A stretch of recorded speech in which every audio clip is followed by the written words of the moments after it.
18 years after divorcing his wife, not knowing she was pregnant, a millionaire gets a late-night call from her. Her voice is shaking as she tells him the truth. He has twins, and now those kids are in danger. Without thinking twice, he grabs his keys, leaves everything behind, and runs. A greatest ever story for my beautiful family. Let's start with love. Peter Clark had built his fortune on calculated risks, but the gamble he took on doubt instead of trust would cost him everything worth living for. The morning began like any other morning in their life together. Vivica Spencer moved through their bedroom with that particular grace that had first caught Peter's attention. Her dark skin glowing in the early light, filtering through silk curtains. She was humming something soft, some melody from her childhood that she never quite remembered the name of, while folding his shirts with careful precision. "You don't have to do that," Peter said from the bed, watching her with the kind of contentment that most men spend their entire lives searching for. "We have people for that." She turned, her smile radiant and teasing. "Your people fold like they're angry at fabric. I fold like I love you." That was Vivica. She had a way of turning mundane moments into poetry, of making a mansion feel like home instead of a monument. When Peter had met her at a community fundraiser, she'd been wearing a dress that probably cost less than his watch. Yet she'd been the most magnetic person in the room, not because of beauty alone, though she was stunning, but because of something deeper. She listened when people spoke.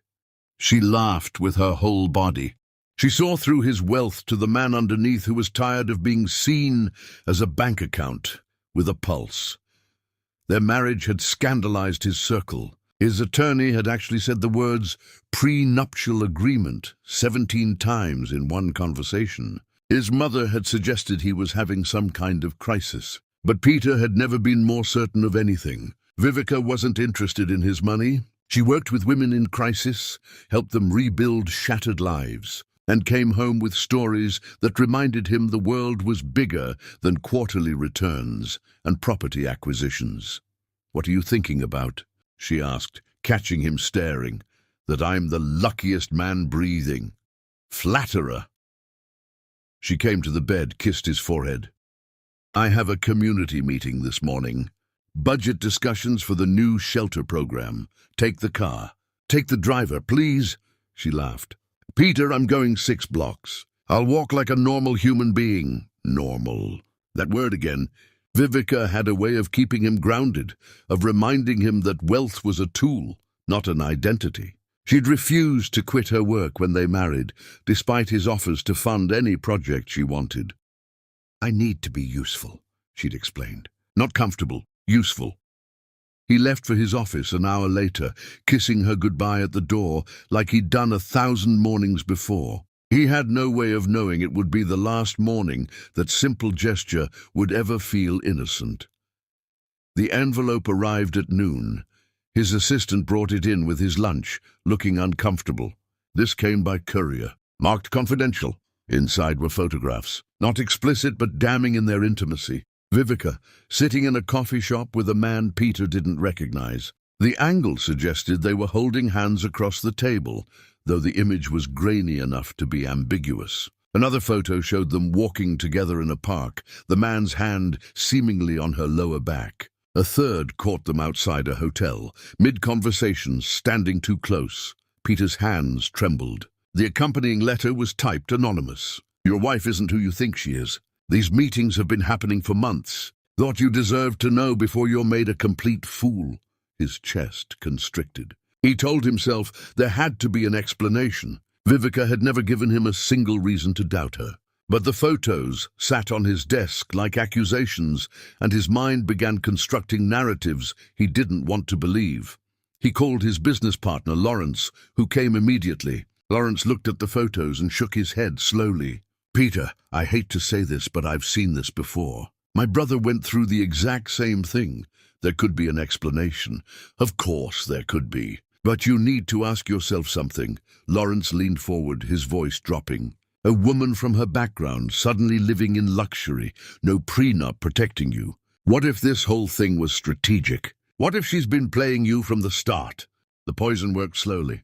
Peter tried calling Vivica, but she didn't answer. She was in her meeting, phone silenced like always. But his mind, infected now with suspicion, interpreted her silence as evasion. More photos arrived the next day. Then a copy of a restaurant receipt with a handwritten note at the bottom that said, "Tonight was perfect." The handwriting looked similar to Vivica's, though Peter couldn't be certain. He stopped sleeping. He stopped eating. He hired an investigator who came back with reports of regular meetings, always at discreet locations, always with the same man. The investigator couldn't confirm infidelity, but he couldn't rule it out either. When Peter finally confronted Vivica, he'd been awake for 40 hours, marinating in betrayal he'd convinced himself was real. Who is he?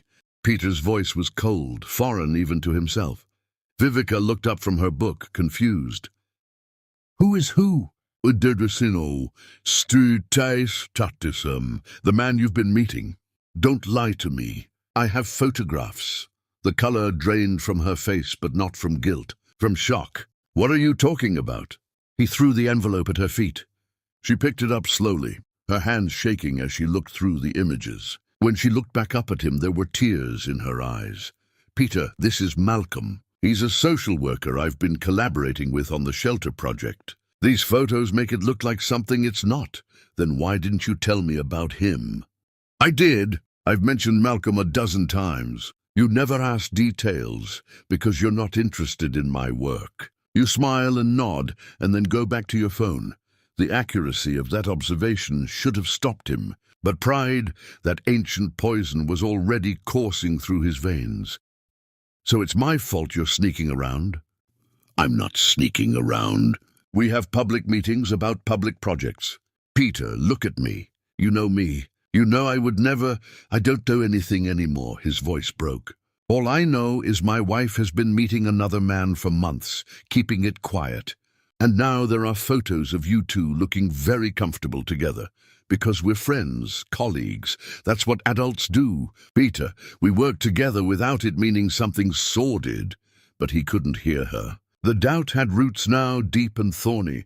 The divorce proceedings were brutal. Peter had resources, connections, attorneys who could make things disappear or appear as needed. Vivica had her dignity and the truth, neither of which held much weight in legal warfare. She tried reasoning with him one last time, appearing at his office unannounced. "Peter, please, just listen to me for 5 minutes, without your attorneys or your pride in the room. I have nothing to say to you." "Then just listen." Her voice cracked. "I love you. I have only ever loved you. I don't know who sent those photos or why they're trying to destroy us, but I swear on everything sacred that I have never been unfaithful." He looked at her, and for one brief moment he saw his wife. The woman who folded his shirts with love, who made their mansion a home, who laughed with her whole body. But then Lawrence's voice echoed in his head. Women from her background suddenly living in luxury. "I want you out by Friday," Peter said, his voice hollow. "Take your clothes. Everything else stays." "Peter, Friday." She left his office, and that should have been the end of it. But that night, as Peter sat alone in his house that suddenly felt cavernous, Vivica returned one final time. She stood in the doorway, small and devastated, wearing the same dress she'd worn the night he proposed. "I came to tell you something," she said quietly. "Not to change your mind, because clearly your mind is made of stone now, but because you deserve to know the truth about what you're throwing away. I don't want to hear, 'I'm done fighting. I'm done begging.' I'm leaving, Peter. I'm leaving you and your mansion and your suspicion and your pride.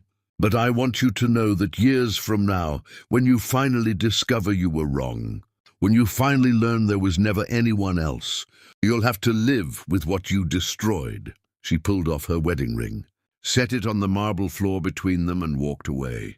Peter stood there, listening to her footsteps echo through the house. He heard the front door open. He heard it close. He stood frozen, watching through the window as she walked down the long driveway in bare feet because she'd kicked off her heels. One hand pressed against her stomach in a gesture he didn't understand. Behind her, his mansion blazed with lights. Ahead of her, only darkness. And in that moment, Peter Clark, who had built an empire on calculated risks, realized too late that the only gamble that truly mattered was the one he'd just catastrophically lost. But what he didn't see, what he couldn't possibly know, was that Vivica Spencer was walking away, carrying more than her broken heart. She was carrying 2 pieces of him that would grow into the only second chance he'd ever get. Chapter 2. The architecture of survival. The women's shelter smelled like industrial soap and resignation. Vivica Spencer sat on a narrow cot in a room shared with 5 other women, her small backpack containing everything she owned now. 3 changes of clothes, a water bottle, her expired social work certification documents, and the pregnancy test she'd taken in a gas station bathroom. 2 pink lines, 2 lives depending on her, 2 reasons she couldn't fall apart. First time? The woman on the next cot was older, with kind eyes and scars on her arms that told stories Vivica didn't need to hear. First time being homeless. Not my first time being broken. The woman nodded with understanding. Difference is, broken can heal. You'll see. Vivica's body had other plans. Morning sickness arrived with vengeance, making it impossible to hide her condition. The shelter coordinator, a steel-spined woman named Ruth, called her into the office. "You're pregnant." It wasn't a question. Vivica nodded. "Father in the picture?" "No." "Child support?" "No." Ruth studied her for a long moment. "You know you have options, resources.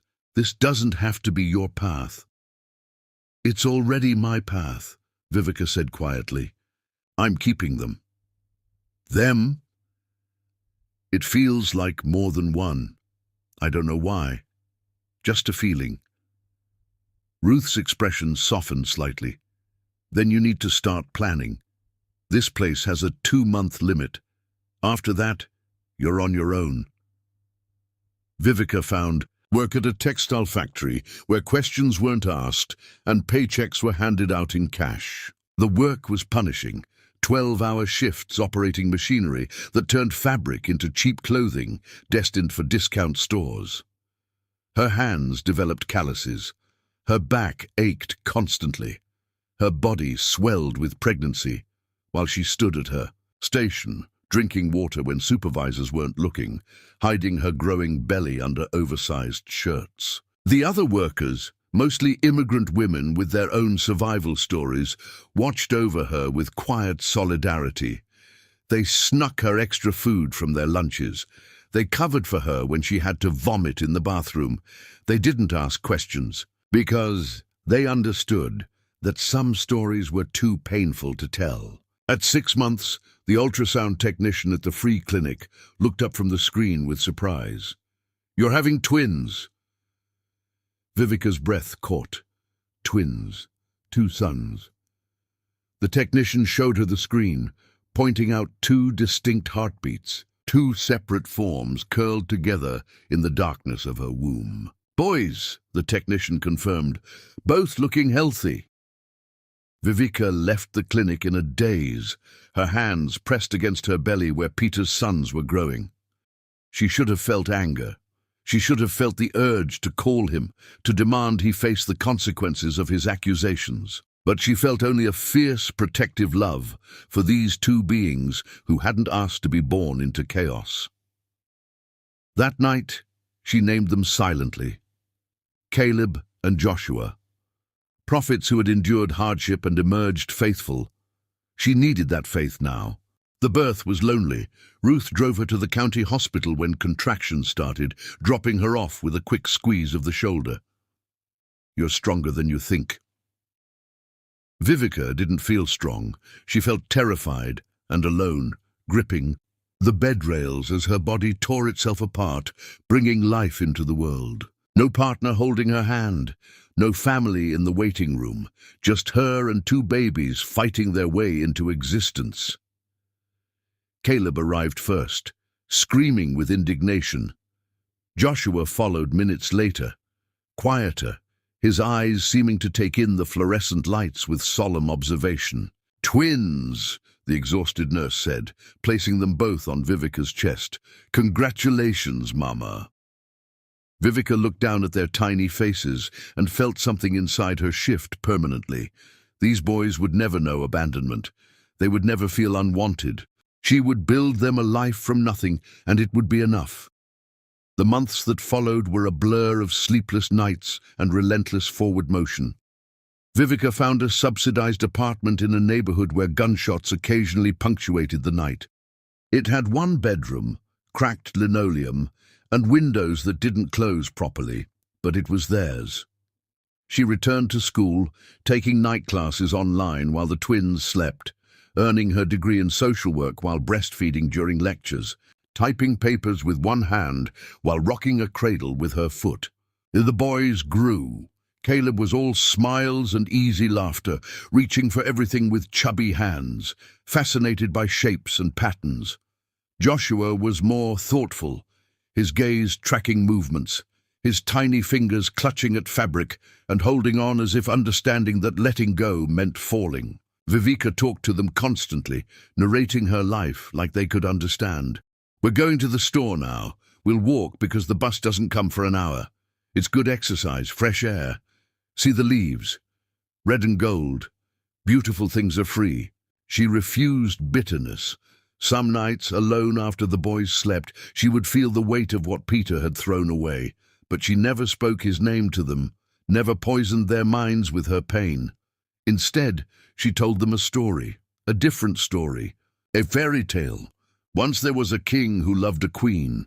They built a beautiful kingdom together, but a wicked wizard convinced the king that the queen had betrayed him, and the king believed the lie. So the queen had to leave the kingdom, and she was very sad. But she carried with her the most precious gifts the king had ever given her, even though he didn't know, and she raised those gifts with all the love they both should have shared. "What happened to the king?"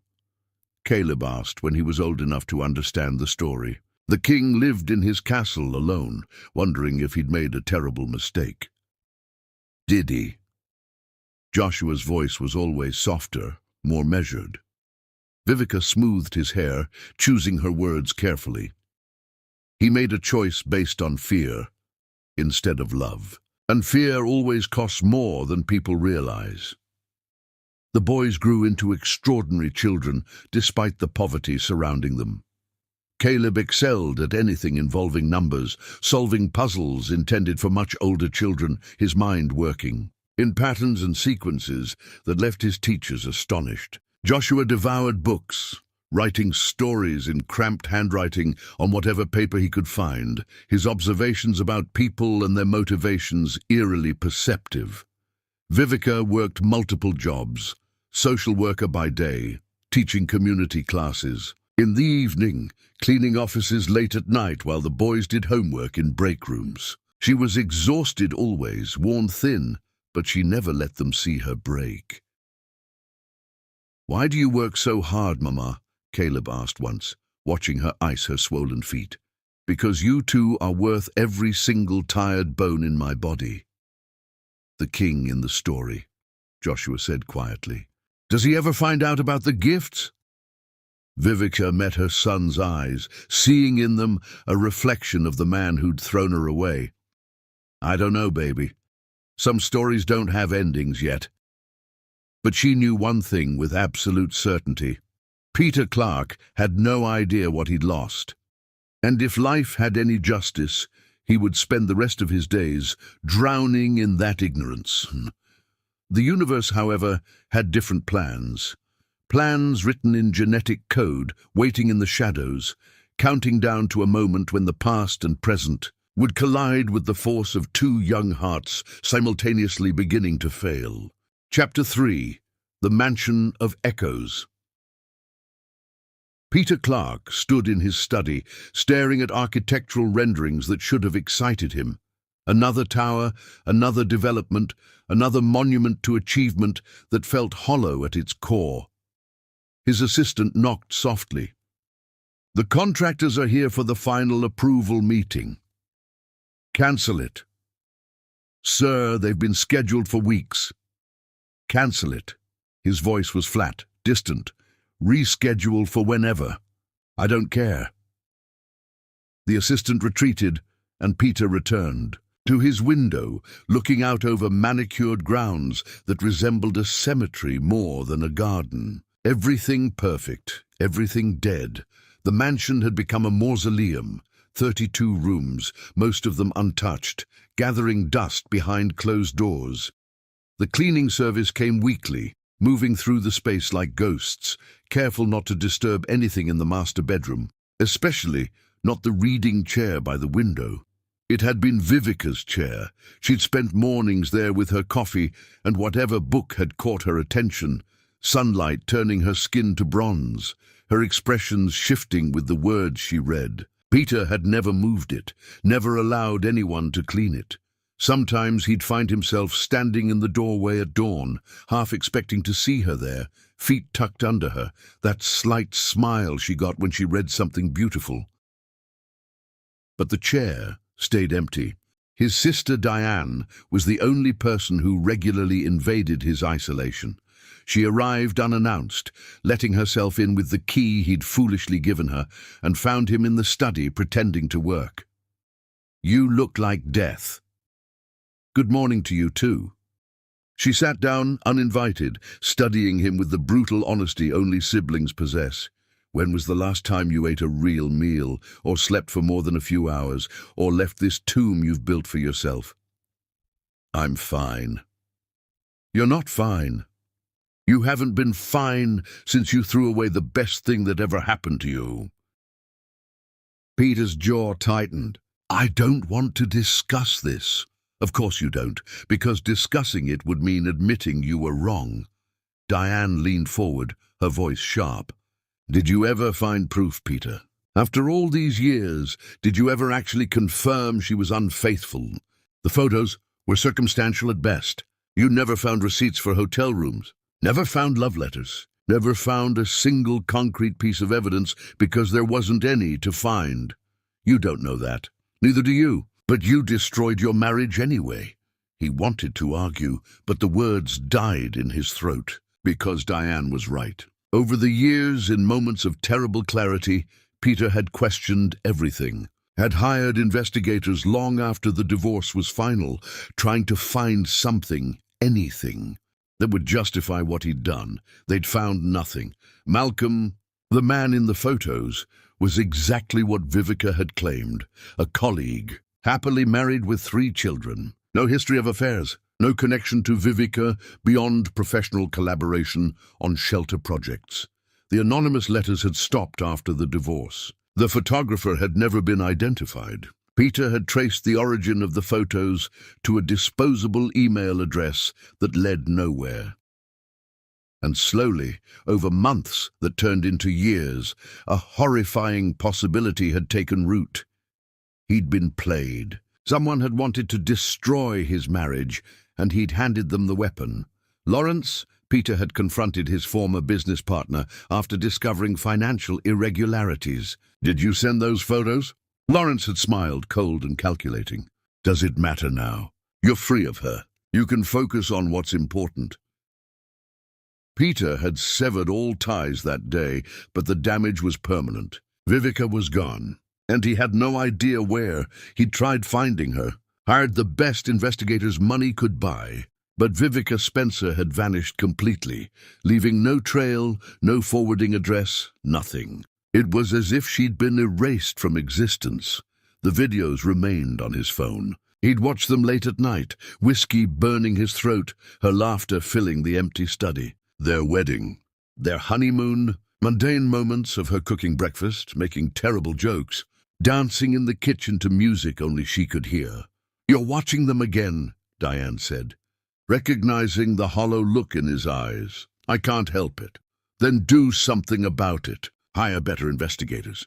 Put up billboards. Something other than slowly dying in this house. What's the point? Even if I found her, what would I say? Sorry I ruined your life based on lies. Sorry I threw you away like trash." She'd be right to spit in my face. Maybe, but at least you'd have tried. Peter said nothing.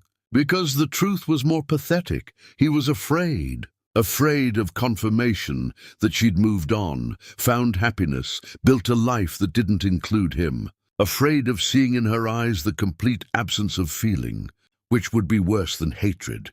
So he stayed in his mansion, surrounded by wealth that meant nothing, attending meetings out of habit, making decisions that affected thousands while unable to manage his own existence.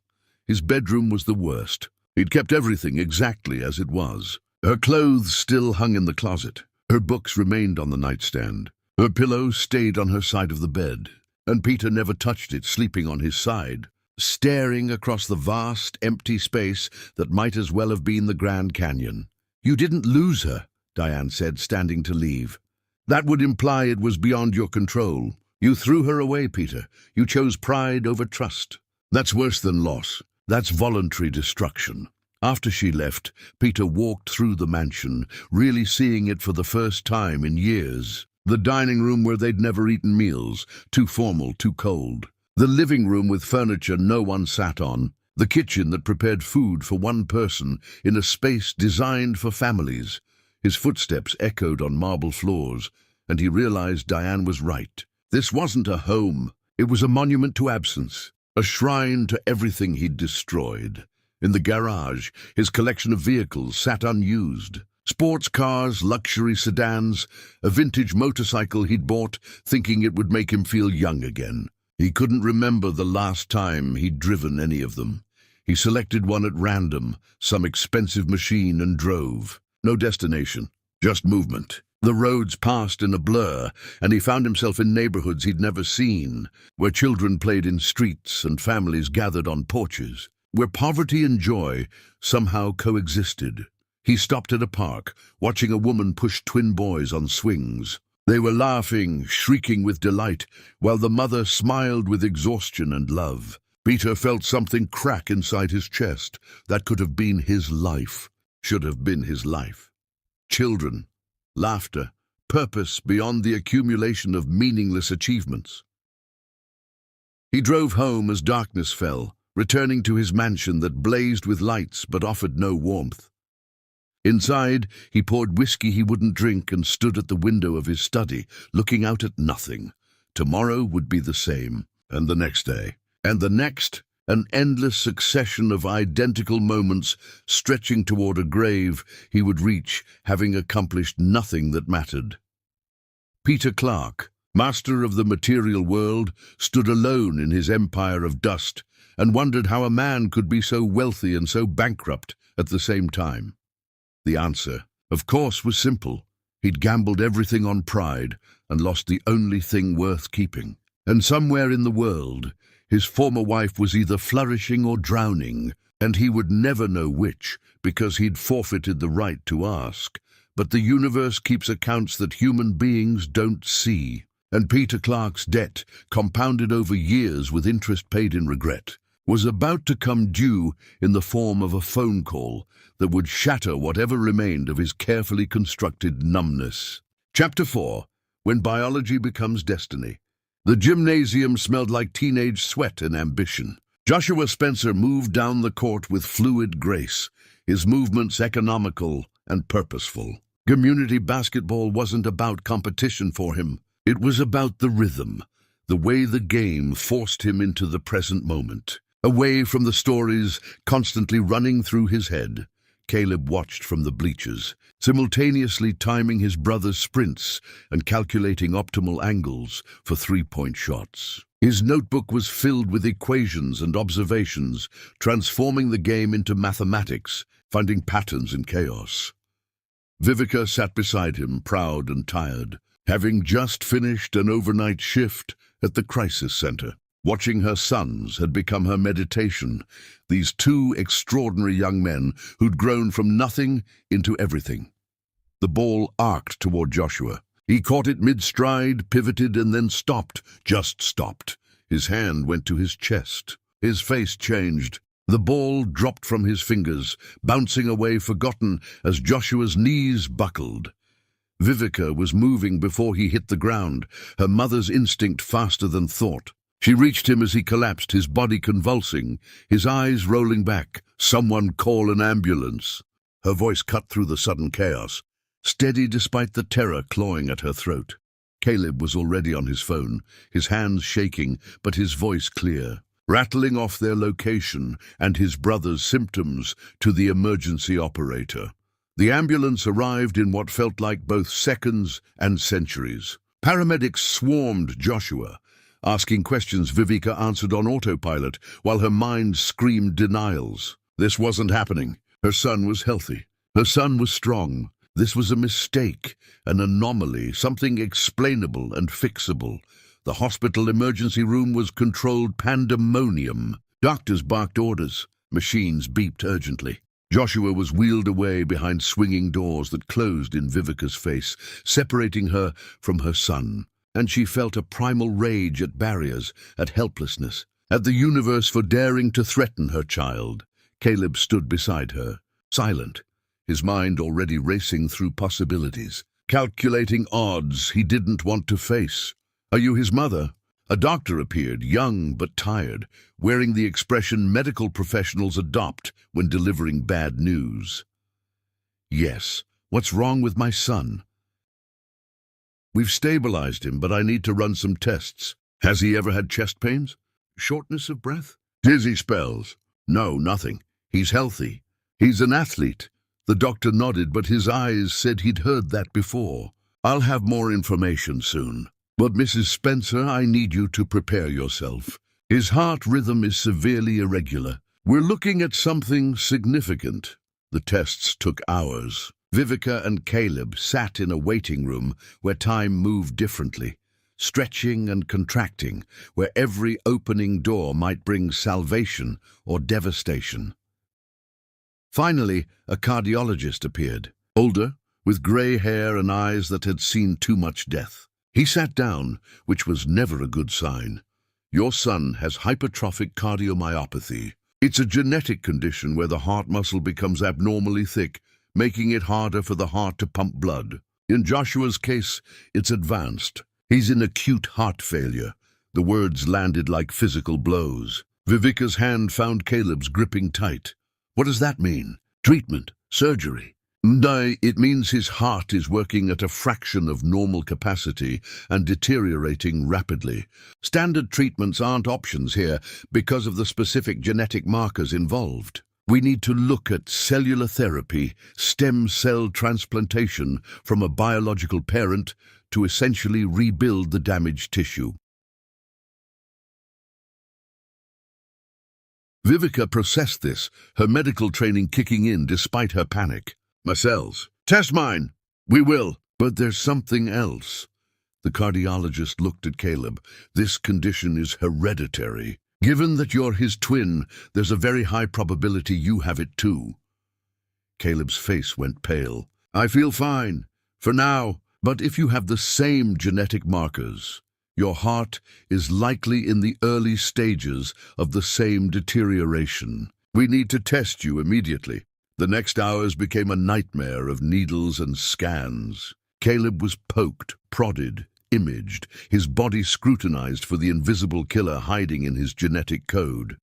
The results confirmed everyone's fears. Both twins carried the mutation. Both were dying, just at different speeds. Vivica's test results came back after an agonizing wait. The cardiologist's face told her everything before he spoke. "I'm sorry, Mrs. Spencer. Your cells aren't compatible. There's a chromosomal mismatch that makes you unsuitable as a donor. It's rare, but it happens. Then find another donor. There must be a registry, someone compatible. The genetic markers are too specific. They inherited this from their father. We need his cells. The DNA match has to be nearly exact for this therapy to work." The room tilted. Vivica heard the words but couldn't process their implications. "Their biological father," the cardiologist continued gently. "Is he available? Willing to be tested?" Caleb and Joshua, lying in adjacent beds in the ICU, looked at their mother with questions they'd never asked but always wondered. "We have a father." Joshua's voice was weak, confused. "You always said he was gone," Caleb added. "That he that he left before we were born. Vivica had never lied to her sons, only omitted the parts too painful to explain. And now those omissions had become a crisis. "Your father doesn't know you exist," she said quietly. "He never knew I was pregnant. We separated before I found out." "Then find him!" Joshua's monitor beeped urgently, his stress affecting his already compromised heart. "Please, Mama, I don't want to die." Those words shattered something fundamental in Vivica. Her son, asking for life from a man who destroyed hers. That night, after the boys finally slept under sedation, Vivica sat in the hospital chapel. Empty pews, dim lighting, the weight of an impossible choice. She'd sworn she would never contact Peter Clark again, had built a life specifically to avoid ever needing him, had raised 2 sons to be whole without a father, because fathers could be poison, could be absence, could be the thing that ruins you.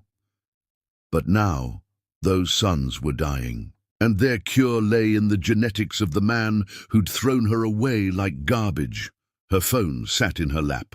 His number still stored after all these years, kept not out of hope, but out of some masochistic need to remember what not to believe in. Her finger hovered over the call button. If she made this call, Peter would learn about the sons he'd never known. He would have power over their survival. He could refuse, could demand things, could insert himself into the life she'd carefully constructed without him. But if she didn't make this call, her sons would die. And all her pride, all her justified anger, all her carefully guarded independence would mean nothing if Caleb and Joshua weren't alive to benefit from it. Vivica pressed the button before she could reconsider. The phone rang once, twice, 3 times. She almost hung up, almost chickened out, almost chose pride over her children's lives. Then a voice answered, unchanged by time, familiar as her own heartbeat. "Hello." Vivica's mouth went dry. Her prepared speech evaporated. All that remained was truth, raw and desperate. "Peter," she managed, "I need to tell you something about 18 years ago." Chapter 5. The Voice That Stopped Time. Peter Clark sat in his study, staring at spreadsheets that blurred into meaningless numbers when his private cell phone rang. Unknown number? He almost declined, but something made him answer. "Hello?" Silence, then breathing. Then a voice he'd never forgotten, despite trying desperately to do so. "Peter, I need to tell you something about 18 years ago." His heart stopped, actually stopped just for a moment, before slamming back to life with painful force. The spreadsheets, the walls, everything dissolved. There was only her voice. Older and tired, but unmistakably Vivica. Vivica! Her name left his mouth like a prayer and a curse combined. "I wouldn't call if there was any other option." Her voice was controlled, clinical, deliberately empty of emotion. "I need you to listen without interrupting." "Can you do that?" He couldn't speak, could only make a sound of acknowledgement. "When I left you, I was pregnant. 2 months. I didn't know at the time. I found out 3 weeks after the divorce was final." The world tilted. Peter gripped the edge of his desk, knuckles white, phone pressed so hard against his ear it hurt. "You have sons, twins. Their names are Caleb and Joshua. They're 17. And they're dying." Each word was a bullet. Peter's vision darkened at the edges. "They have a genetic heart condition. It came from you. Their hearts are failing, and the only treatment that can save them requires stem cells from their biological father. I need you to come to City General Hospital. I need you to be tested. I need you to help save the children you never knew existed." "I have sons." Peter's voice broke on the words. "You kept my sons from me for 17 years? 18 years, she corrected coldly. "And yes, I kept them from a man who accused me of betrayal without proof, who threw me out of his house, who chose suspicion over love. I kept them from that. You should have told me." "Why?" "So you could look at them with the same doubt you looked at me. So you could poison them with your paranoia. So they could grow up knowing their father thought their mother was a whore." The accusation hit like a physical blow. Peter wanted to argue, to defend himself, but the justifications died in his throat because she was right. He'd been cruel. He'd been wrong. And now there were consequences he'd never imagined. Are they... He couldn't finish the question. They're in ICU. One of them collapsed during a basketball game. The other has the same condition in early stages. Without treatment, they'll both be dead within months. Peter stood abruptly, his chair crashing backward. I'm coming. Right now. I'll drive. No, her voice turned sharp. You'll hire a car service. You'll arrive sober and rational. Because if you show up intoxicated or emotional and disturb my sons while they're fighting for their lives, I will have security remove you and your cells be damned.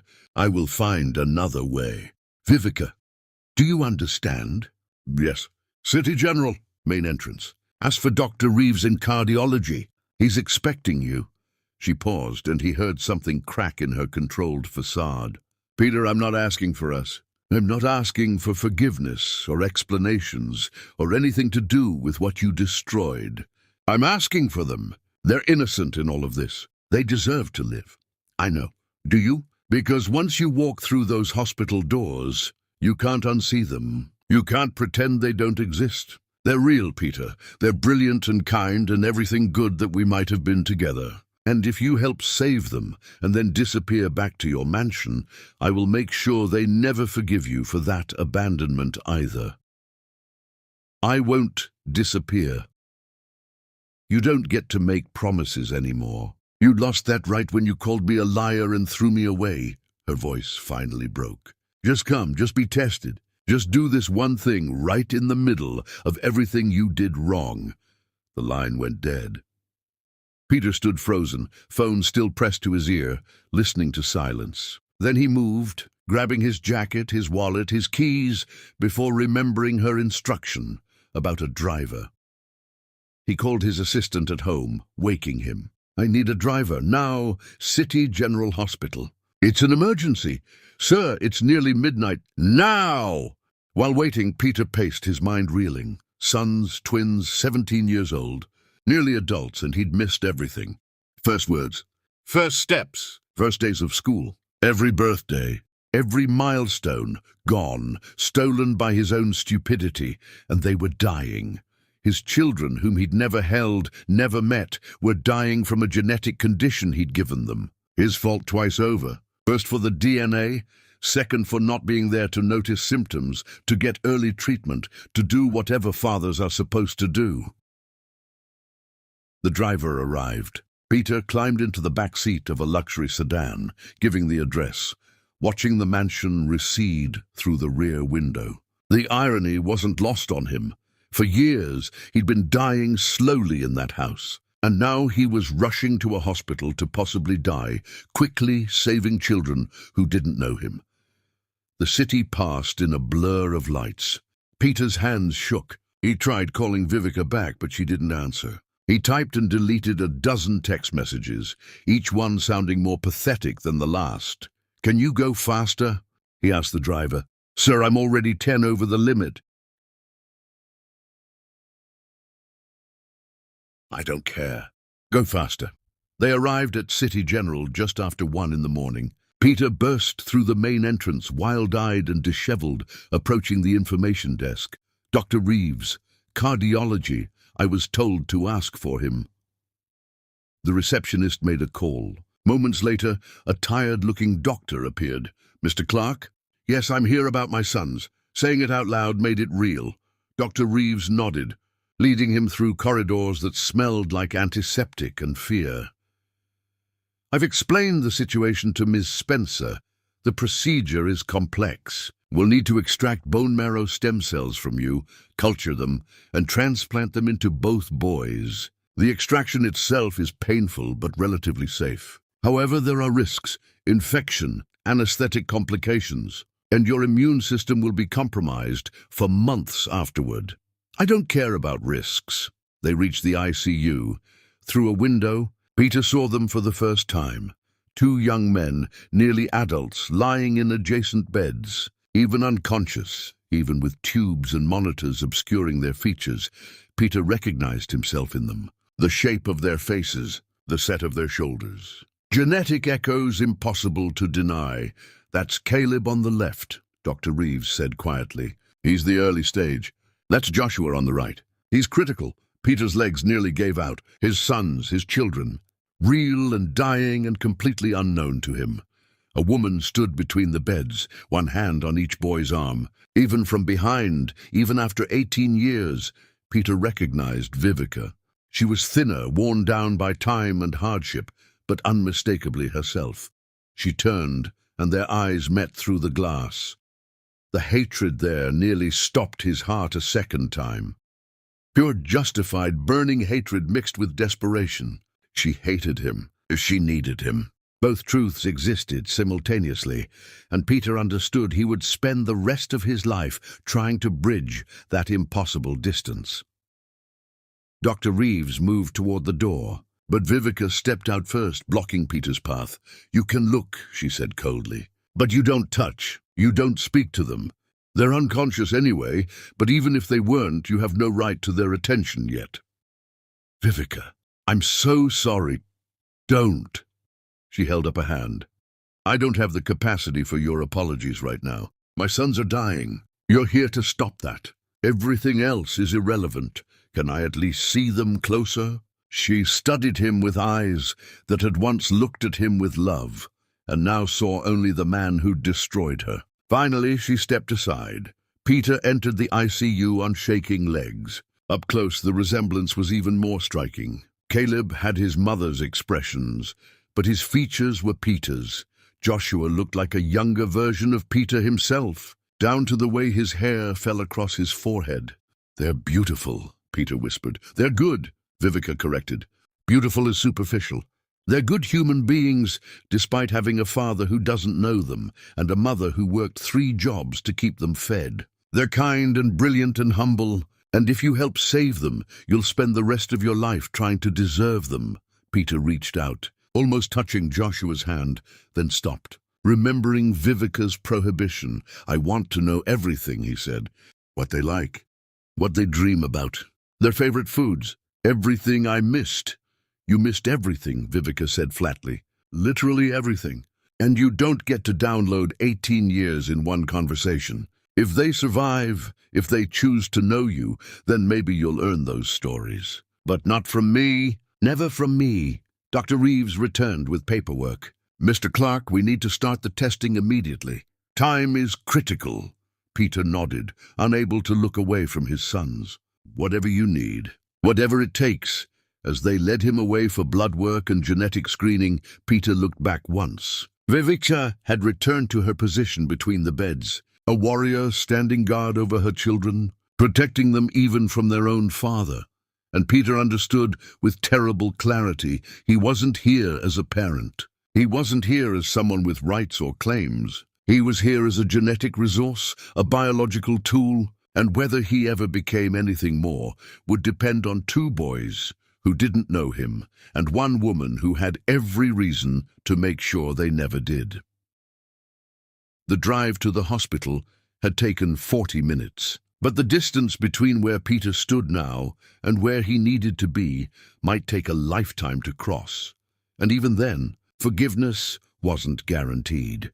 Only one thing was certain: Peter Clark's empty years of regret had just collided with consequence. And the collision would either destroy him completely or rebuild him into something worth being. Chapter 6. The photograph that broke a fortress. Peter Clark sat in a hospital examination room at 4 in the morning, watching a technician draw the 8th vial of blood. His arms were bruised, his head pounded.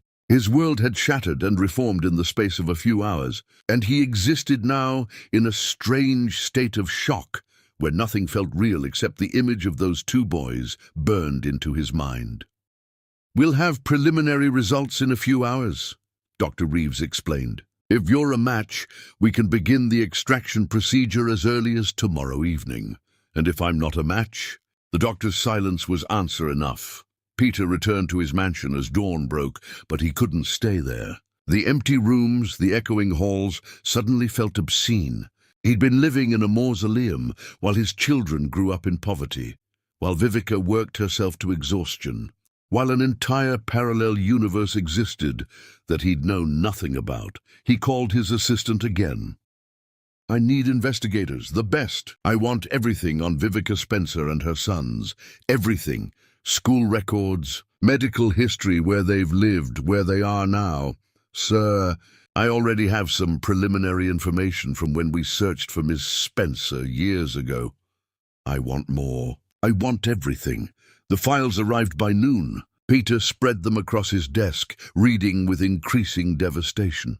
Vivica had lived in a women's shelter, had worked at a textile factory while pregnant, had given birth at a county hospital with no partner present, had somehow earned her degree while raising twins alone, had worked multiple jobs simultaneously for years.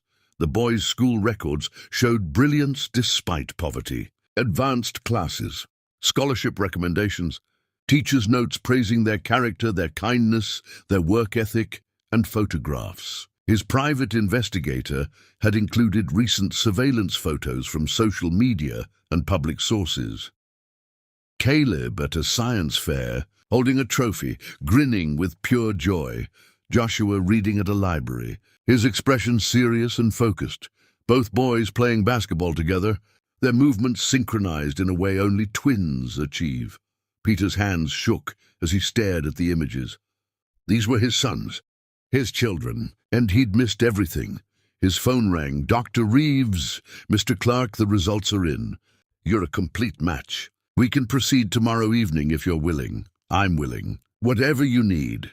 There's something you should know. The procedure carries risks for you. Your immune system will be severely compromised for months. Any infection could be serious, potentially fatal. And there's a small chance of complications during the extraction that could cause permanent damage. I don't care. You should care. You have a life to consider." Peter laughed bitterly. "No, I really don't. Schedule the procedure." He tried returning to the hospital, but Vivica's orders were clear. Security had his photo, his description, instructions to keep him away from the ICU. He drove there anyway, parking across the street, watching the entrance like a stalker, hoping for a glimpse of his sons. Hours passed. He saw nothing. Night fell. He didn't leave. His phone buzzed with messages from his assistant, his sister, business associates wondering where he was. He ignored them all. Near midnight he finally drove home, hollow and desperate. Sleep was impossible. He paced his mansion, walking through rooms he'd ignored for years, seeing everything differently now. This house could have been filled with life, laughter, arguments over homework, toys scattered on expensive rugs, basketball hoops in the driveway, all the chaos and beauty of family. Instead, it was a tomb, and he'd built it himself. His phone buzzed again. "Unknown number." He answered instantly. "Mr. Clark?" An unfamiliar female voice. "I'm a nurse on the ICU floor. I probably shouldn't be calling, but I saw your name on Miss Spencer's emergency contact list from years ago, and I thought you should know Joshua's condition deteriorated tonight. They had to resuscitate him. He's stable now, but it was close." Peter's blood turned to ice. "Is he? He's alive, but barely. Miss Spencer is with him. She hasn't left his side. And sir, I've been a nurse for 23 years. I've seen a lot of family situations. Whatever happened between you two, those boys are innocent. They deserve every chance. I know.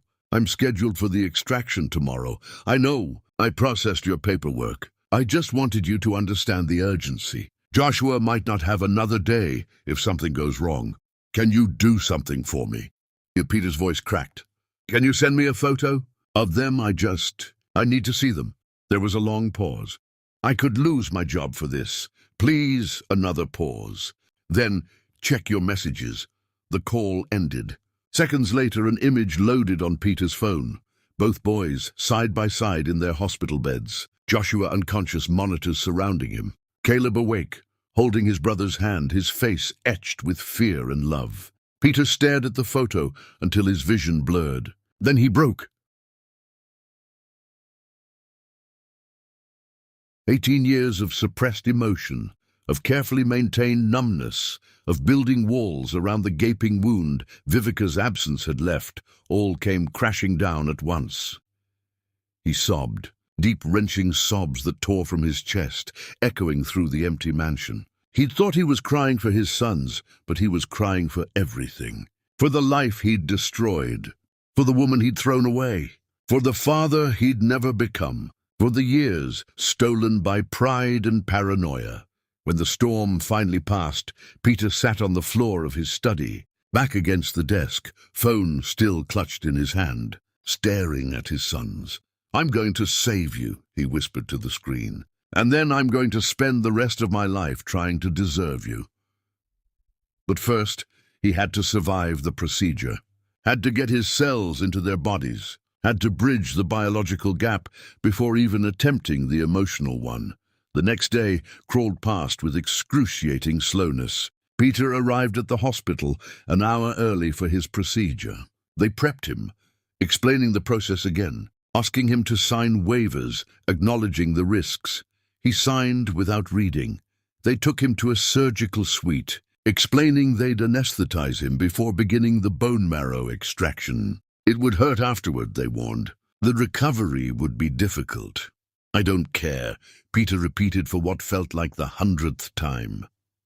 As the anesthesia began to pull him under, his last conscious thought was a prayer to a God he'd stopped believing in years ago. "Let me live long enough to save them. Whatever happens after that is fine. Just let me save them." He woke in recovery hours later, his entire body screaming with pain. A nurse checked his vitals, smiling with professional kindness. The extraction was successful. "They're preparing to transplant now." Peter tried to speak, but his mouth was too dry. The nurse understood, bringing water, helping him drink. "My sons, the transplant for Caleb has already begun. Joshua's will start within the hour. Dr. Reeves will update you when we know more." Time became meaningless. Peter drifted in and out of consciousness, his body recovering from the assault, his mind trapped in anxious loops. Would it work? Would they survive? And if they did, would they ever want to know him?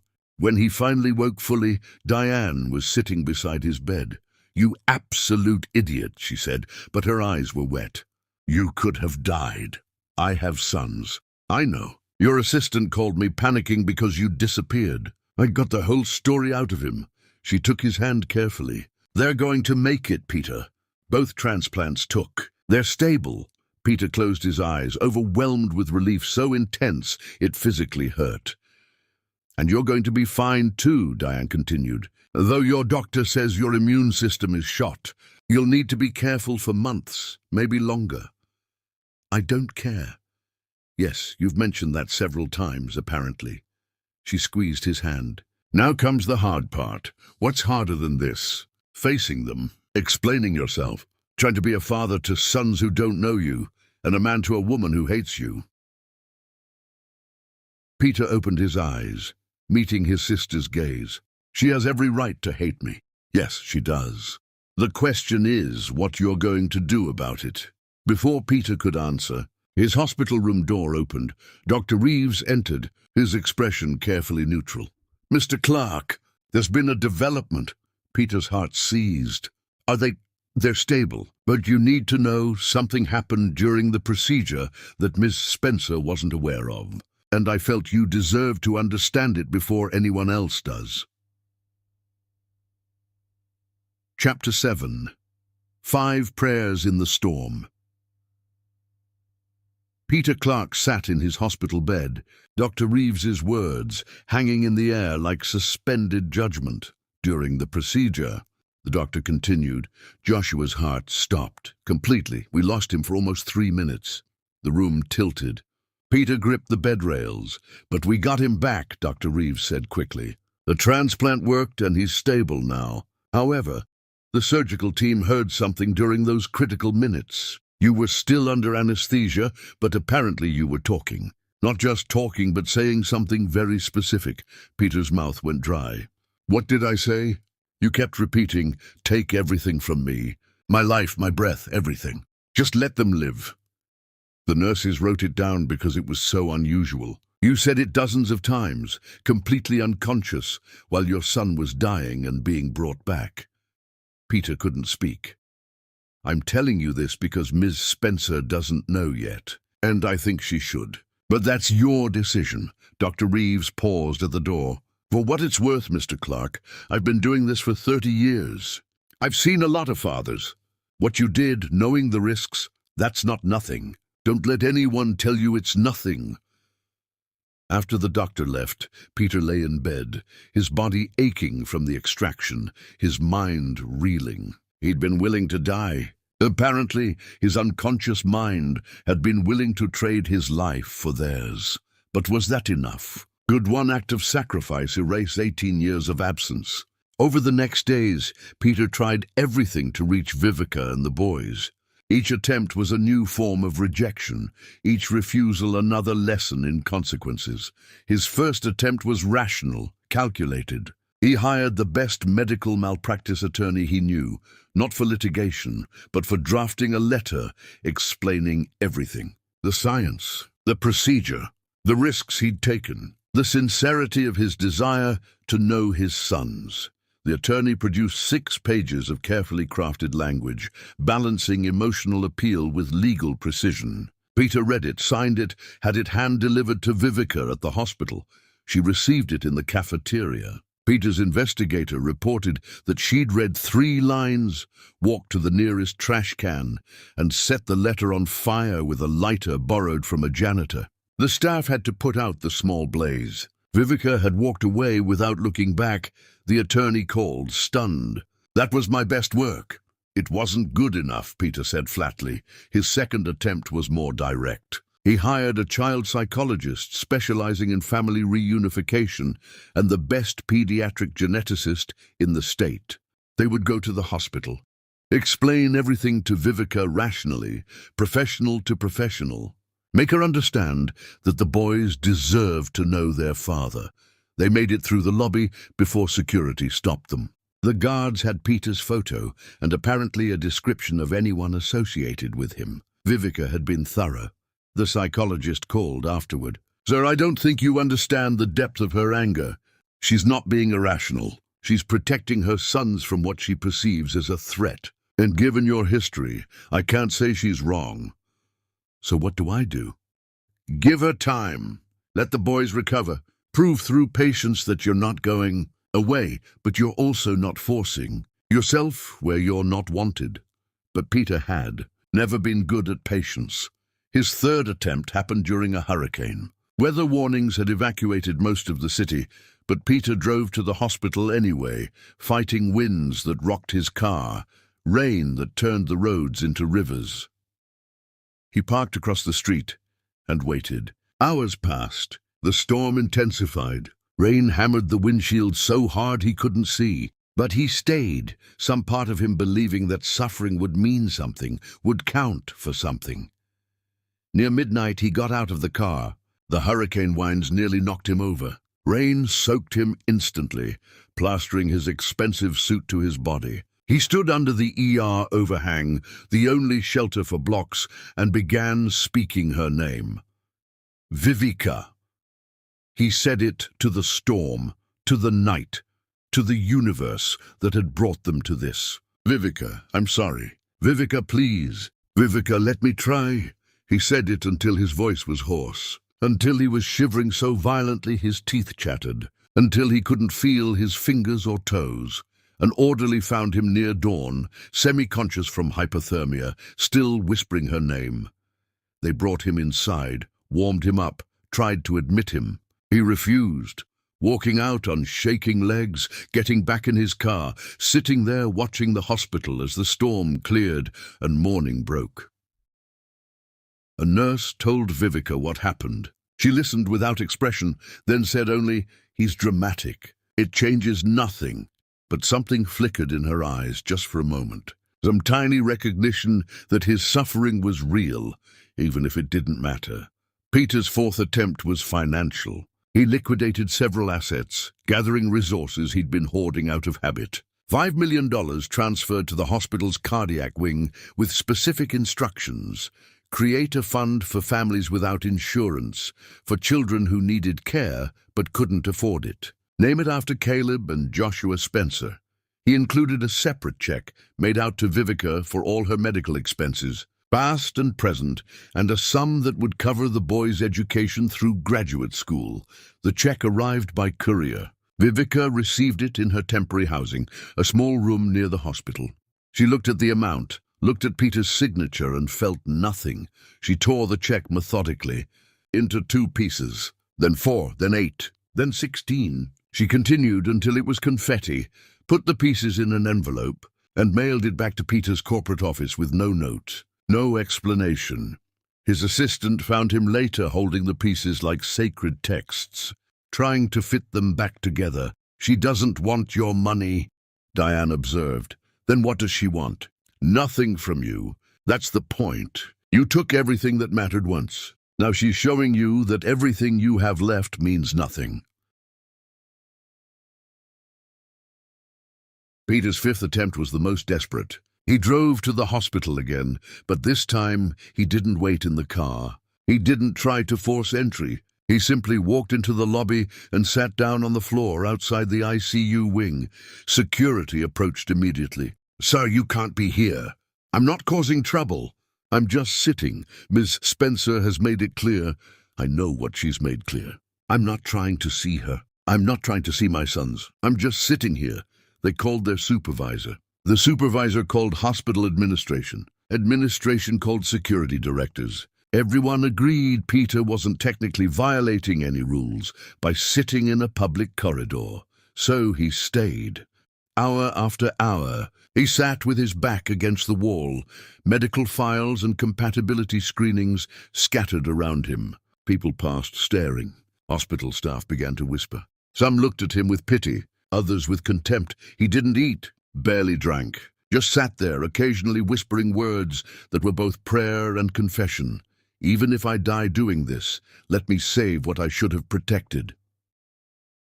36 hours passed. His body began shutting down from the stress, from his compromised immune system, from the extraction procedure his body was still recovering from. A nurse finally convinced him to at least drink water. He took a few sips and handed the bottle back. "You're going to die out here," she said. "We're all dying," Peter replied. "I'm just doing it where it might mean something." But his body had other ideas. Near the end of the 2nd day, Peter collapsed, unconscious. His blood pressure catastrophic, his body surrendering. Paramedics revived him. Dr. Reeves appeared, furious and concerned in equal measure. "You're immunocompromised, you idiot. Sitting on hospital floors after major surgery? You're actively trying to kill yourself." "Will it work?" Peter asked weakly. "Will the transplant save them?" "Yes, they're responding well. Both boys are going to live." Peter closed his eyes, tears sliding down his unshaven face. "Then it doesn't matter what happens to me." Dr. Reeves studied him for a long moment, then made a decision. "I'm going to tell her what you did, not to manipulate her, but because she deserves to know that while she's been protecting them from you, you've been trying to die for them." They wheeled Peter to a room, hydrating him, stabilizing him, while Dr. Reeves went to find Vivica. She was sitting between Caleb and Joshua's beds, both boys now conscious and improving, when the doctor approached. "Miss Spencer, I need to tell you something about Mr. Clark. I don't want to hear about him. Nevertheless, you need to. He's collapsed. His immune system is failing. He spent 36 hours on the ICU floor refusing food or water, and his body is shutting down. That's not my concern. Perhaps. But you should also know what he said while unconscious during the procedure, and what he's been whispering for 2 days straight." Dr. Reeves pulled out his phone, showing her the nurse's notes. "Even if I die, let me save what I should have protected." Vivica read the words. Her hands trembled slightly. "He could die," Dr. Reeves continued quietly. "The extraction already compromised him severely. This latest crisis might finish it. And Miss Spencer, I know what he did to you. I don't pretend that one sacrifice erases past harm. But your sons are going to ask questions. They're going to want to know about their father. And you're going to have to decide what story to tell them about the man who gave them life twice." Chapter 8. The Collapse That Changed Everything. Joshua. Spencer woke to the steady beep of monitors and his brother's soft snoring. They'd been moved to a shared recovery room, finally stable enough to be together, and Caleb had fallen asleep in the chair beside his bed, still holding his hand. The improvement had been dramatic. Joshua could breathe without fighting for air. His chest didn't hurt with every heartbeat. The fog that had clouded his mind for weeks had lifted, leaving clarity that was almost shocking. He looked at his brother, at their joined hands, and felt overwhelming gratitude. They'd survived. A nurse entered, checking vitals, smiling when she saw he was awake. "Welcome back. How are you feeling?" "Like I'm not dying anymore," she laughed. "That's the goal. Your numbers look great. Both of you are responding beautifully to the transplant. The man who donated," Joshua said carefully, "my mother won't talk about him. But he's our father, isn't he?" The nurse's expression shifted to careful neutrality. "That's something you should discuss with your mother." "I'm discussing it with you. Is he our father?" She hesitated, then nodded slowly. "Yes, biologically speaking. Is he here? In the hospital?" "He was. He's recovering from the extraction procedure. It took a lot out of him." Joshua processed this. Somewhere in this building was a man who was genetically his father, who'd given up bone marrow to save him and Caleb, but who their mother had never once mentioned in any positive context. When Vivica returned from the cafeteria, Joshua was sitting up, looking stronger than he had in weeks. "Baby, you should be resting." "Mom, I want to know about our father." Vivica froze, coffee cup halfway to her mouth. Caleb stirred, waking at the words. "I want to know too. There's nothing to tell." "That's a lie," Joshua said quietly, "and you've never lied to us before." "Don't start now." Vivica sat down slowly, looking between her sons, these young men who'd grown up too fast, who deserved truth even when truth was complicated. "Your father is a man named Peter Clark. We were married. We divorced before I knew I was pregnant. He made a choice based on lies instead of love, and I chose to raise you without him." "What kind of lies?" And Caleb asked. "Someone convinced him I was unfaithful." "I wasn't, but he believed the accusation without proof, divorced me and threw me out. I found out I was pregnant 3 weeks later. Why didn't you tell him about us?" "Because I was protecting you from a man who chose doubt over trust. Because I didn't want you growing up wondering if your father believed you were really his. Because I loved you too much to risk his paranoia infecting your lives." Joshua absorbed this. "But he saved us. That nurse said the procedure was dangerous for him. Yes, so he risked his life for us. After never being there for you at all. One act doesn't erase 18 years of absence." "But he didn't know," Caleb interjected. "If you never told him we existed, how is he responsible for absence?" Vivica's eyes flashed. "He's responsible for destroying our marriage based on lies. He's responsible for making it impossible for me to ever trust him with the most precious things in my life." "We want to meet him," Joshua said. "No." "Mom, he's our father. He saved our lives. We deserve to at least see him."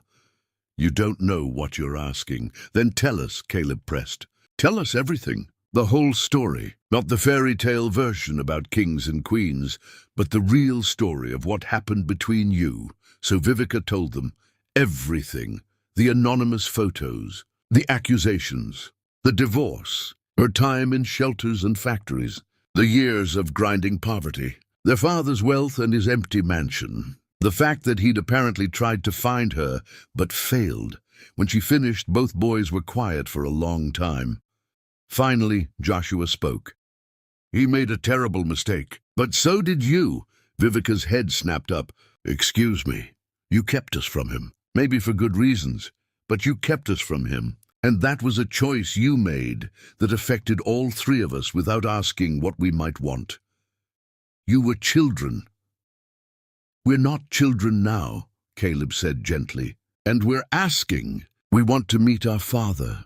Vivica felt panic rising in her chest. She'd built their life specifically to avoid this moment, to never have to share them with the man who'd destroyed her. But then she looked at their faces, these brilliant young men she'd raised to think for themselves, to be fair, to be kind, and she realized she couldn't deny them this without betraying her own principles. "He's in recovery," she said finally. Down the hall, he collapsed from the procedure and from doing something idiotic afterward. What did he do? He sat outside the ICU for 2 days, refusing food or water, apparently trying to prove something. She said it mockingly, but the boys heard something else in her voice.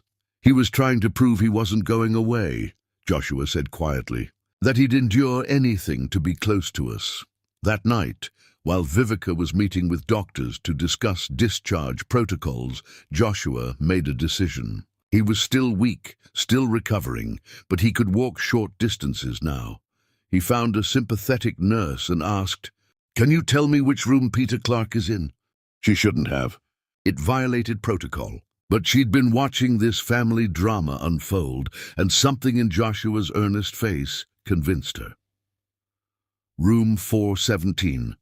But your mother—" "I know. I'll deal with that," he woke Caleb. "Come on, we're going to meet our father." They walked slowly, supporting each other. Two young men who'd nearly died, now moving through hospital corridors on a mission of mercy and curiosity. Room 417 was dimly lit.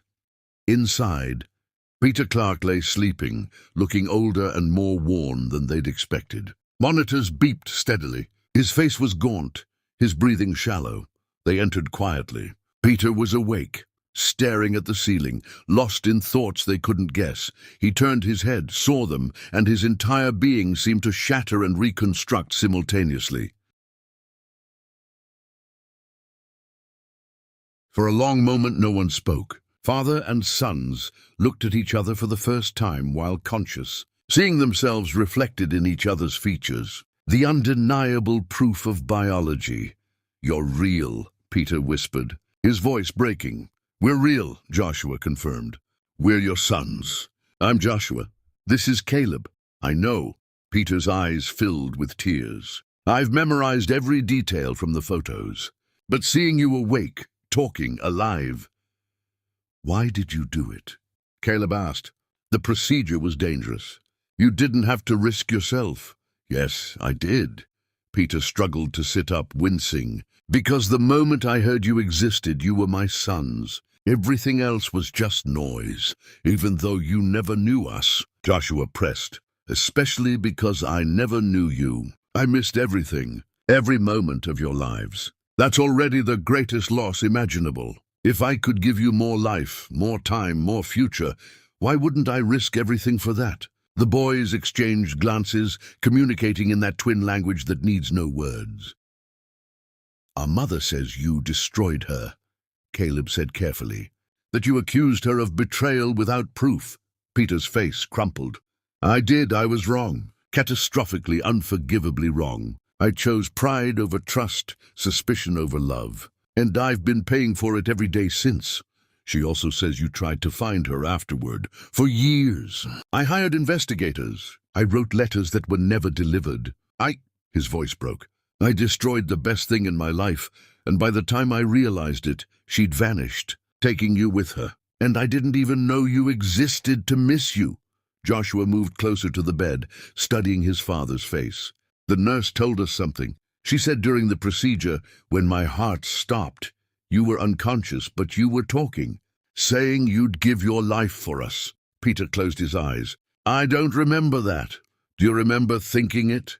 Every second since I learned you existed. I would die for you, both of you, without hesitation. That's what fathers do.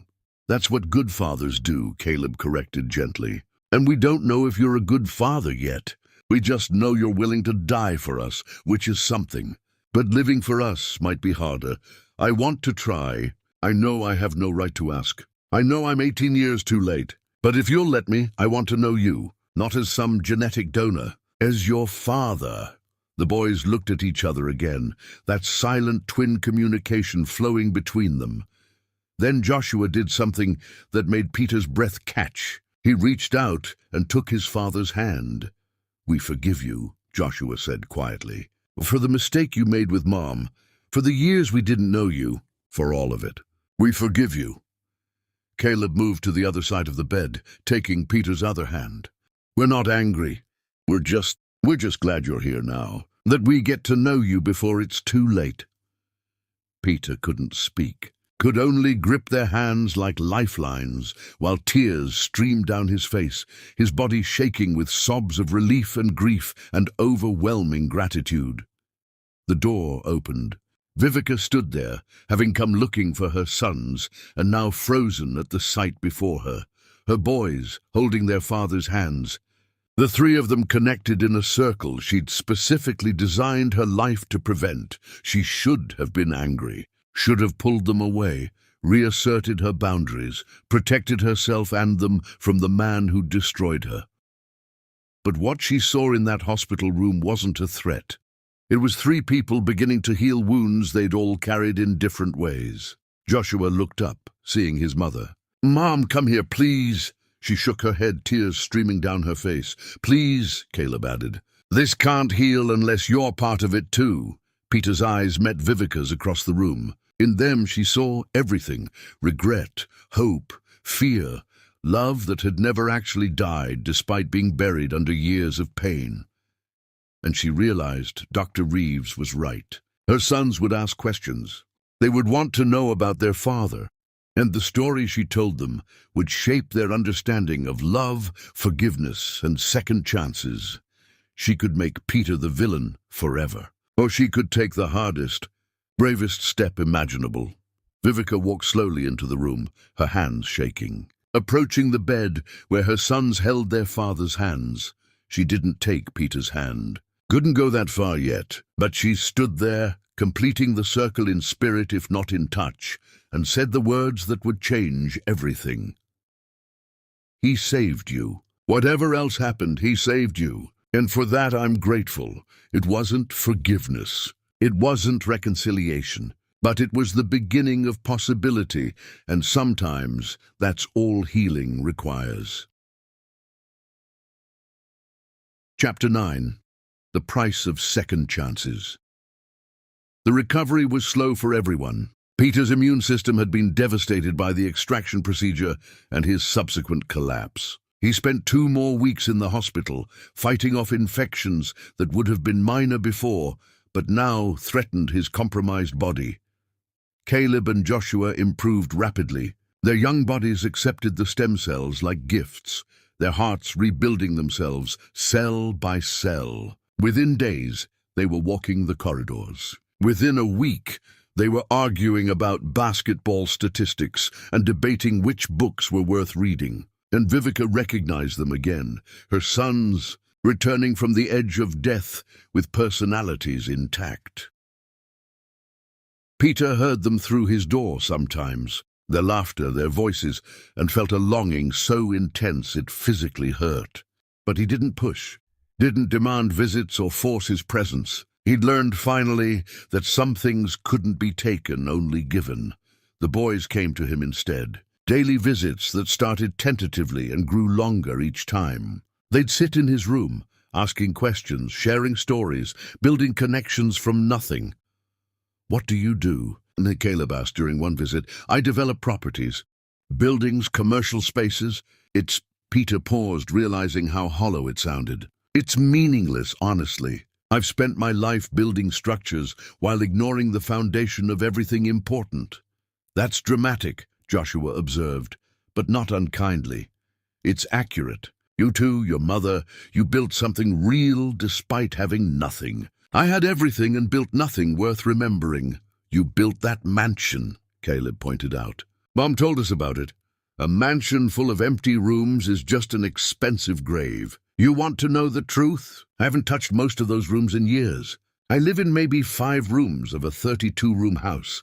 The rest is just space, wasted space." "Why keep it then?" Joshua asked. "Because selling it would require admitting I built the wrong life. And I'm a coward about facing truths." The boys appreciated his honesty, even when it was harsh. They were old enough to understand complexity. to recognize that people weren't heroes or villains, but combinations of choices and consequences. Vivica heard about these visits from the nurses. She didn't stop them, but she didn't participate either. She'd watch from the hallway sometimes, seeing her sons with their father, watching them form connections she'd specifically prevented. It should have felt like betrayal, but it felt more like inevitability, like a force of nature she'd been trying to hold back with will alone.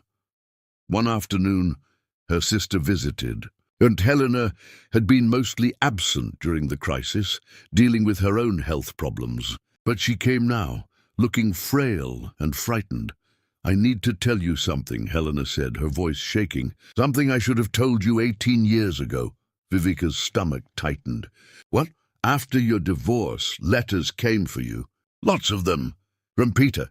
They were addressed to your old apartment, the place you'd lived before moving into his mansion. The landlord was forwarding your mail to me, and I—" Helena pulled out a bundle of envelopes, yellowed with age, bound with a rubber band that had mostly disintegrated. "I intercepted them. I read them. And I destroyed them." Vivica took the bundle with trembling hands. The return address was Peter's corporate office. The postmark spanned 2 years after their divorce. "Why?" "Because I thought he was manipulating you. Because I'd seen you broken after the divorce, and I thought I was protecting you from more pain.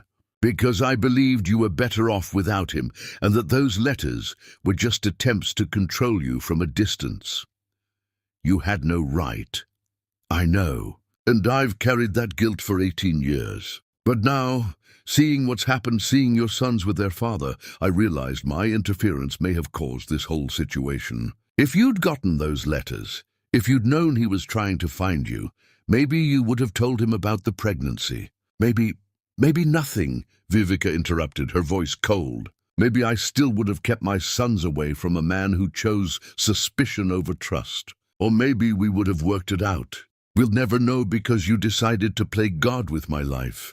"I'm dying," Helena said quietly. "Cancer, stage 4. I have maybe 3 months, and I couldn't go to my grave carrying this secret." Vivica looked at her aunt, this woman who'd been her only family after her parents died, who'd taken her in as a teenager, who'd supported her through so much, and who'd committed this one unforgivable betrayal. "Get out. Vivica. Get out of my sight. Take your guilt and your cancer and your 3 months, and get away from me and my sons." Helena left, crying, and Vivica was alone with the letters. She opened them one by one, reading words written 18 years ago by a man she'd thought was simply cruel. But these letters told a different story. The first was formal, legalistic, clearly written by an attorney. But Peter had added a handwritten note at the bottom. "I was wrong. Please let me explain." The second was longer, more personal. He'd hired investigators who found no evidence of infidelity. The photos had been explained. Malcolm was exactly who Vivica had claimed. The anonymous letters had stopped after the divorce, suggesting they'd been sent specifically to destroy the marriage, not expose any truth. The third letter was desperate. "I've been trying to find you. No one knows where you went. Please, if you get this, just respond. Even if it's to tell me you never want to see me again. I need to know you're safe." They continued like that, 63 letters spanning 2 years, each one more raw than the last. Peter explaining everything he'd discovered, apologizing, begging for a chance to make amends, admitting he'd destroyed the best thing in his life. The final letter was the most devastating. "I'm going to stop writing now. Not because I don't care, but because these letters are clearly never reaching you, and I'm starting to understand that maybe they're not meant to. Maybe you've moved on, built a new life, and my attempts to reach you are just another form of harassment. I want you to be happy, Vivica, even if that happiness doesn't include me. Especially if it doesn't include me, because I don't deserve you anyway. I'll stop looking. I'll stop writing. I'll let you go. But I'll never stop regretting what I destroyed. I'll carry that until the day I die." Vivica sat holding the letters, her carefully constructed narrative crumbling. Peter hadn't simply moved on. He'd spent 2 years trying to fix what he'd broken, And she'd never known because her aunt had decided Vivica's life for her. She wanted to be angry at Peter still, wanted to maintain her righteous fury. But these letters complicated everything. That evening, she did something she hadn't done in 18 years. She walked to Peter's hospital room and entered without the boys as buffers. He was sitting up, reading something on a tablet, and looked up when she entered. His expression shifted through shock, hope, and fear in rapid succession. "Vivica," she held up the letters. "Did you write these?" His eyes widened. "Where did you get those? I thought they were lost, or you'd destroyed them, or my aunt intercepted them, hid them from me. She confessed today." Peter's face went through several emotions before landing on devastated understanding. "You never got them. All those years I thought you'd read them and chose silence, but you never even knew." "No, I never knew." She moved closer, still holding the letters like evidence. "These don't erase what you did, I know, but they change the story. You weren't just cruel and moving on. You were trying to fix it. I was trying to undo the worst mistake of my life. But I failed." Vivica sat down, exhausted suddenly. "Our sons asked me something today. They asked if I could ever forgive you, and I didn't have an answer. You don't owe me forgiveness. I know. That's not why I can't answer. I can't answer because I don't know what forgiveness looks like after this much time, this much pain. I don't know if it's even possible." They sat in silence, 18 years of missed communication filling the space between them. "The boys want to know you," Vivica finally said. "They've made that clear, and I won't stand in their way. But Peter, if you hurt them, if you disappoint them, if you make promises you don't keep, I won't. I'd rather die than hurt them." "You almost did die. The doctors told me about your condition. Your immune system may never fully recover. You sacrificed your health for them." "It wasn't a sacrifice. It was the least I could do after missing 18 years. Vivica studied him, this man she'd loved and hated, who'd destroyed her and now saved their sons. He looked older, worn, diminished from the proud figure who'd thrown her out of his mansion. But there was something in his eyes now that hadn't been there before. Humility, understanding, the kind of wisdom that only comes from losing everything.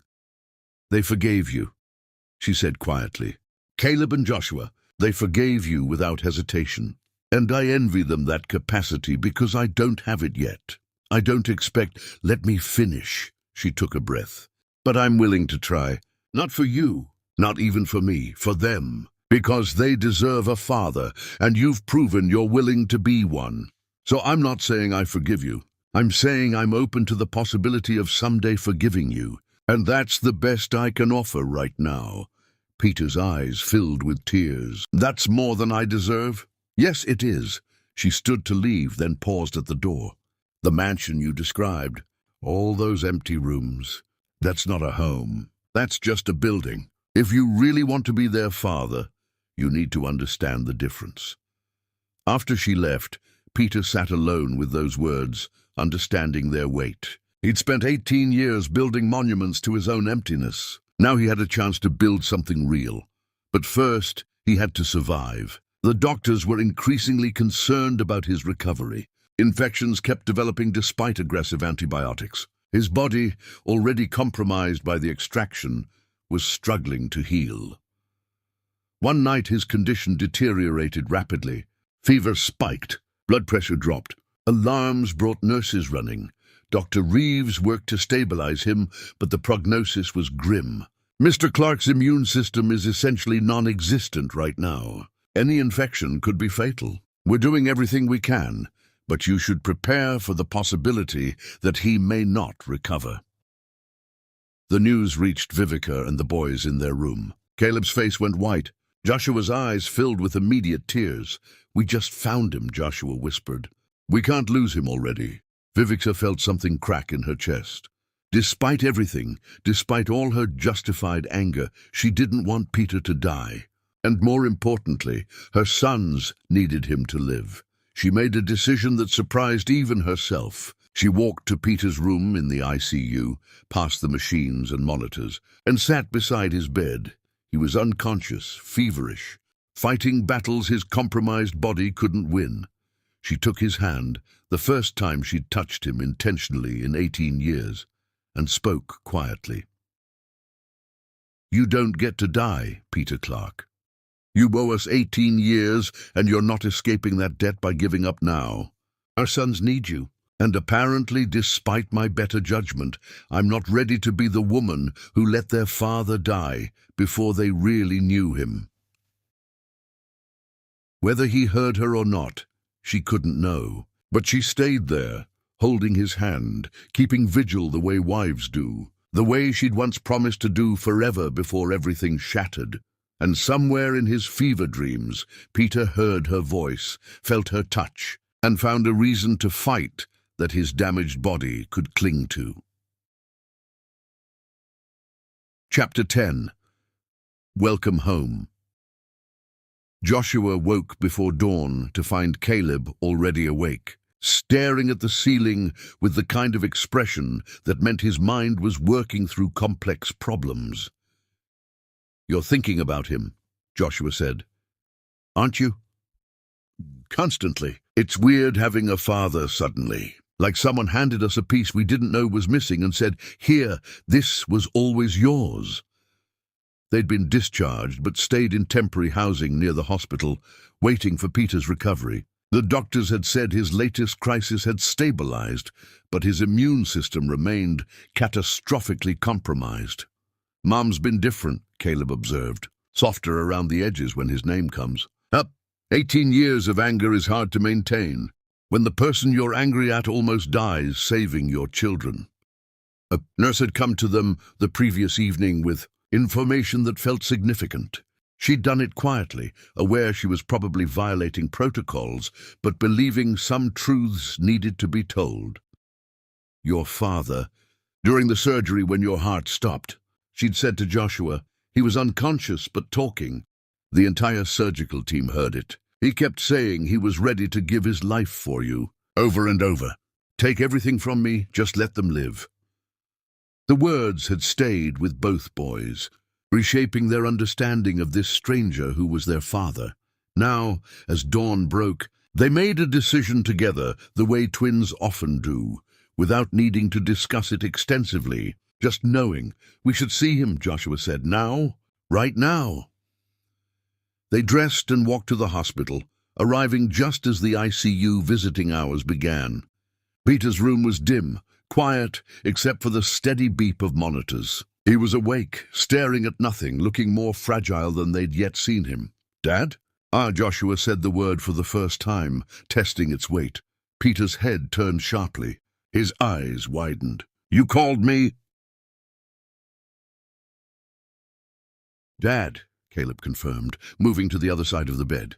"That's what you are. We decided it's time to start acting like it." Peter couldn't speak, could only look between them with an expression of wonder and disbelief. "The nurse told us something," Joshua continued, sitting on the edge of the bed, "about what you said during the surgery, that you were ready to die for us." "I don't remember that. Do you remember feeling it?" "Every second since learning you existed." Caleb took his father's hand. "That's what convinced us. Not the procedure itself, though that mattered, but the fact that unconscious, barely alive yourself, your only thought was protecting us. That's not manipulation or performance. That's just who you are." "I want to be worthy of you," Peter said, his voice breaking. "Both of you? I know I've missed everything. No, I can never get those years back. But if you'll let me, I want to be your father for whatever time I have left." "Here's the thing," Joshua said, taking Peter's other hand. "You already are our father. Biology made that true the day we were born. Now we're just choosing to acknowledge it. But Dad, you need to understand something. Anything. Mom is part of this. You can't be our father without dealing with what happened between you. We won't let you be separate entities in our lives. You have to fix what you broke with her, or this won't work." Peter's face showed the weight of that understanding. "She may never forgive me. Maybe not. But you have to try. Not with grand gestures or money or dramatic suffering. With honesty, with patience, with proving that you understand what you did and why it was unforgivable, and doing the work anyway." A voice from the Doorway made them all turn. They're very wise, for people who nearly died a month ago. Vivica stood there, holding coffee cups, looking tired but present in a way she hadn't been before. "Mom," Caleb said, "we were just telling Dad." "I heard." She moved into the room, distributing coffee to her sons, conspicuously not bringing any for Peter. "And they're right. If you want to be in their lives, we need to figure out what that means. All of us, together." "I'll do whatever you need," Peter said immediately. "First, you need to stop almost dying. The doctors say you're stable but not out of danger." She finally looked directly at him. "You're not allowed to save them and then abandon them by dying. That's not how this works. I'm trying to recover." "Try harder." Her voice was sharp, but contained something else underneath. Concern, maybe, or the remnants of feelings she'd buried for 18 years. She pulled something from her bag. The bundle of letters, now worn from multiple readings. "These changed things," she said quietly. "Not everything, but things. They show me you weren't just cruel. You were wrong, and you knew it, and you tried to fix it. That matters. I spent 2 years trying to find you. I know. And I spent 18 years building a life that specifically excluded you. We were both operating with incomplete information, making choices that seemed right at the time, but created this impossible situation." Peter sat up carefully, wincing from his still healing body. "I destroyed us based on lies and pride. That's on me. But I need you to know something, Vivica. I never stopped loving you, never moved on, never tried to replace what we had. I've been living in that mansion like a ghost for 18 years, punishing myself for throwing away the only real thing I ever had." "That's not healthy, Peter." "No, it's not. But it's true. And now, having met our sons, seeing what you built from nothing while I built nothing from everything, I understand how completely I failed. Not just as your husband, as a human being." Vivica sat down, her defenses visibly cracking. "I can't forget what you did. I can't just erase the accusation, the divorce, being thrown out, giving birth alone, raising them in poverty while you lived in luxury. I'm not asking you to forget. I'm asking for a chance to prove I'm not that man anymore, that I learned finally what actually matters." The boys watched their parents. These two people who'd created them and then destroyed each other, now circling around the possibility of healing. "What do you want?" Vivica finally asked. "From all this?" "From me, from them, from whatever comes next." Peter looked at his sons, then back at Vivica, and his answer came without hesitation. "I want to know them. Every detail, every interest, every dream. I want to be at their graduations and their weddings and every moment in between. I want to make up for 18 years of absence by being present for everything remaining. And Vivica," his voice dropped, "I want another chance with you. Not now, not rushed, but eventually.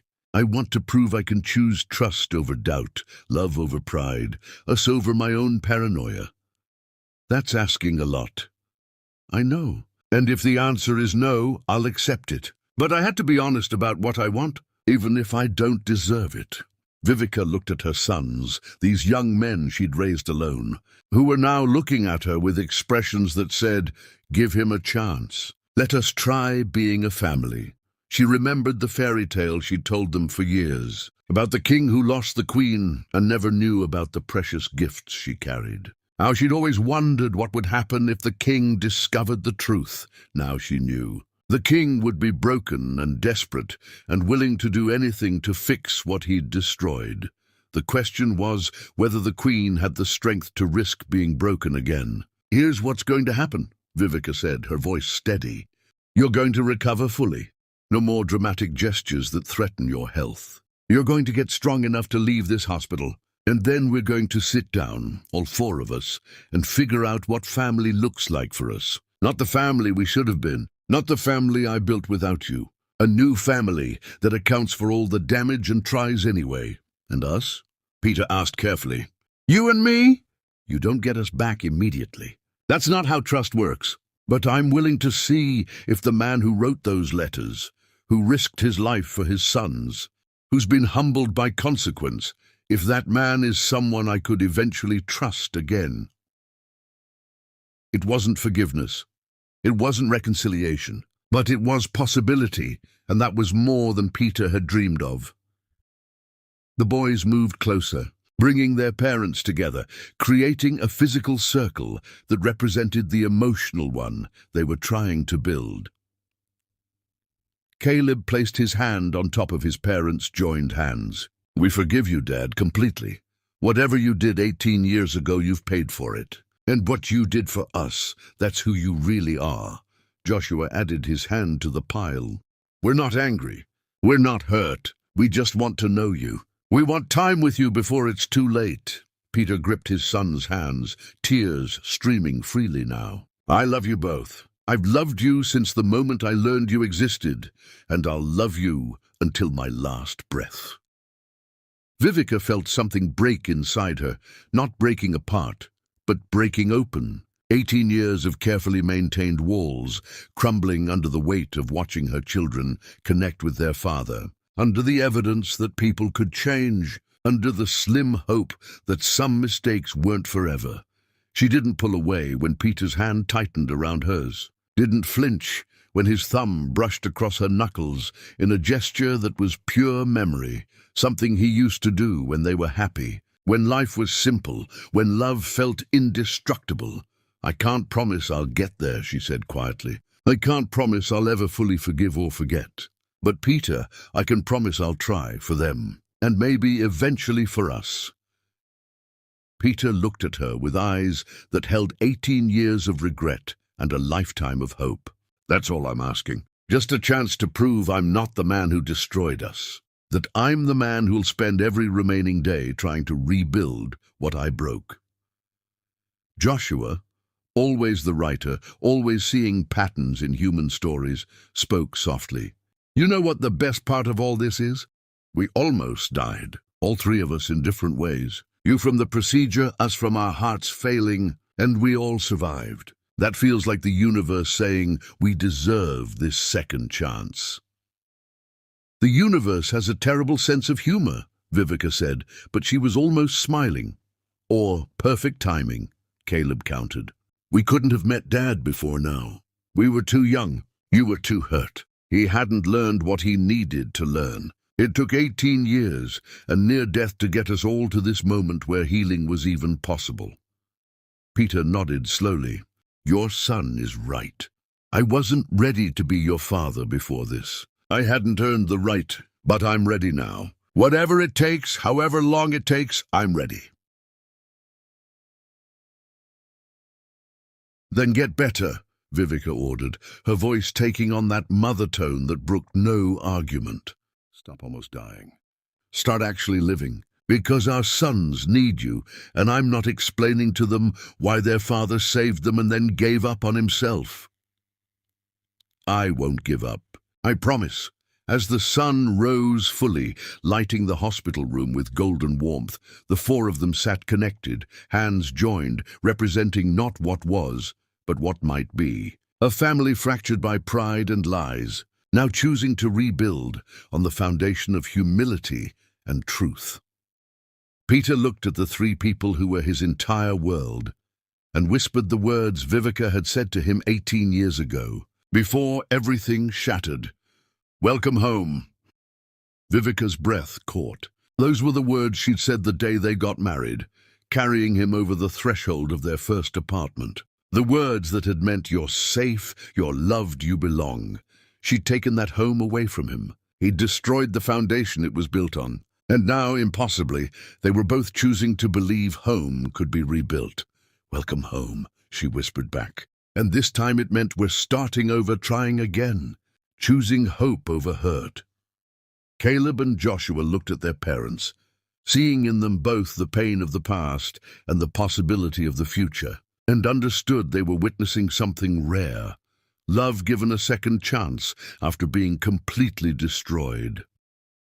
"Welcome home, Dad," they said together, and Peter Clark, who'd spent 18 years in a mansion that was really a tomb, finally understood what home actually meant. Not walls or rooms or property, but these three people, these second chances, this fragile new beginning that would require more courage than he'd ever needed before. The family that should have been was gone forever. But the family that might be was just beginning. And sometimes the second story is better than the first. Not because it's perfect, but because it's built by people who understand how precious and fragile love actually is, and who choose it anyway.